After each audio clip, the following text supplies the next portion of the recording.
Cardinals have plenty of options to pursue a successor to Carson Palmer. The Cardinals have a multitude of critical decisions to make this offseason, beginning with filling vacancies at the franchise's two most important jobs, coach and quarterback. Hiring a coach comes first, and the Cardinals have conducted initial interviews with at least 9 candidates. Identifying Carson Palmer's successor as starting quarterback comes next, and that process has 2 prongs. The first is acquiring a veteran, either through free agency or trade. The second is the draft. The Cardinals, no doubt, will pursue both avenues. Free agency begins March 14th, and the draft follows 6 weeks later.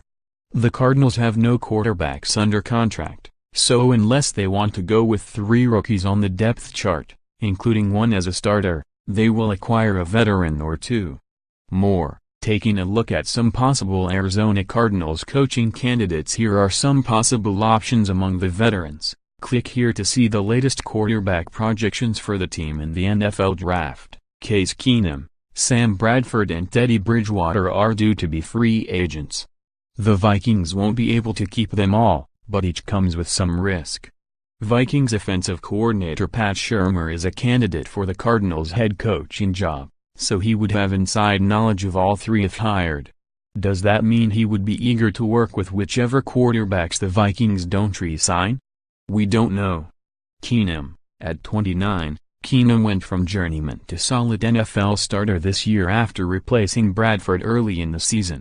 He's completed 67.6% of his pass attempts, a 7% increase over his previous best season, and thrown 22 touchdowns passes with 7 interceptions. In 5 seasons with the Texans and Rams, he had 24 touchdown passes with 20 interceptions.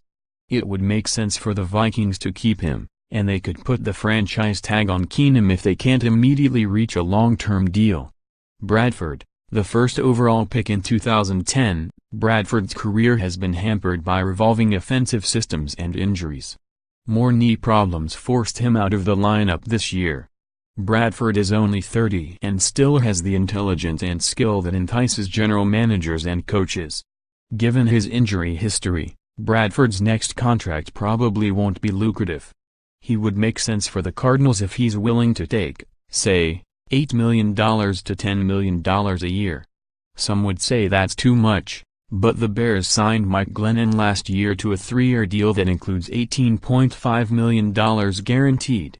Bridgewater, he's missed most of the past 2 seasons because of a major knee injury, but was 11-5 as a starter in 2015. Plus, he is only 25. No team is going to break the bank to sign him because of the injury, but Bridgewater is worth taking a chance on, assuming his knee checks out okay. The Cardinals would make a lot of sense. Bridgewater would get a chance to prove himself again, probably on a short-term deal. Cardinals fans can dream about these guys, but that's the only thing that's free about them. Drew Brees, he turns 39 on Monday, so his next contract likely will be his last. Elite starting quarterbacks average about $25 million a year, so the Cardinals would have to break the bank signing Brees, assuming he becomes available. Can you imagine Brees in anything but a Saints uniform? Me neither. Kirk Cousins, he's played the past 2 seasons under the franchise tag, and Washington would have to pay crazy money, $34.5 million, to do that again. Cousins has been just good enough that he's going to make huge money in free agency. But is he worth $25 million to $30 million a year? I don't see the Cardinals doing that, not for Cousins and not with all the other positions that need addressing. Jimmy Garoppolo, the 49ers traded a second-round pick for Garoppolo and went 5-0 with him as a starter. He's not hitting the market. Related, could Alex Smith be the next quarterback of the Arizona Cardinals? Alex Smith, the Chiefs might be willing to trade Smith to make room for Patrick Mahomes. Cardinals general manager Steve Keim had interest in acquiring Smith when the Chiefs traded for him in 2013. Smith, who turns 34 in May, is about the same age Palmer was when the Cardinals traded for him in 2013. But the Cardinals won't get Smith for a 6th-round pick, which is basically what they gave up for Palmer. How much would the Cardinals be willing to give up for Smith, especially given they would like to draft a quarterback? Smith is due to make $14.5 million in salary in 2018, a bargain for a starting quarterback with a solid track record. A trade partner likely would want to work out something long-term with Smith. Tyrod Taylor, the Bills benched him at midseason, a clear signal of what they think of Taylor's future. He is due a $6 million bonus if he's on the roster the third day of the league year, March 17.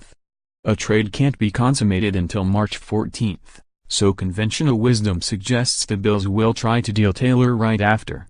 Taylor, who turns 29 in August, has a reputation for being careful with the ball, so careful that he doesn't make the plays required to win enough games. Eli Manning, he has a no-trade clause and is due a $5 million roster bonus on the third day of the league year. So Manning conceivably could decline a trade, force the Giants to cut him and go where he chooses. Manning is 37, but his compensation over the next 2 years, around $16 million per, is reasonable. How much do you give up for an old quarterback, assuming he's willing to come to Arizona?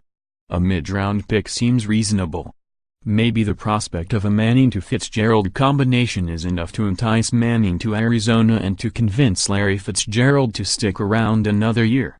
More, NFL's top quarterbacks, 2017 rankings, NFL's highest-paid quarterbacks. The subcategory includes quarterbacks well over 30, with starting experience and reputations as good people willing to be mentors.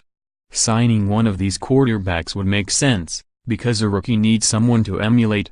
Drew Stanton, he was Palmer's backup for 5 years. Stanton, who turns 34 in May, loves living in Arizona and likely would be amenable to returning, depending on contract and the new coach. Josh McCown, he started his career here and it would be a cool story if he ended it here. McCown turns 39 in July and proved with the Jets this season that he can still play a little bit. Ryan Fitzpatrick, this would be a return home, too. Fitzpatrick played at Gilbert Highland High. He's 35 and played in a variety of systems, which would be helpful. Contract information comes numerous sources, including AsCentralSports.com, OverTheCap.com, NFL Players Association. More, Ryan Fitzpatrick leads Arizona QBs in NFL touchdown list related, Arizona Cardinals NFL draft history, QBs.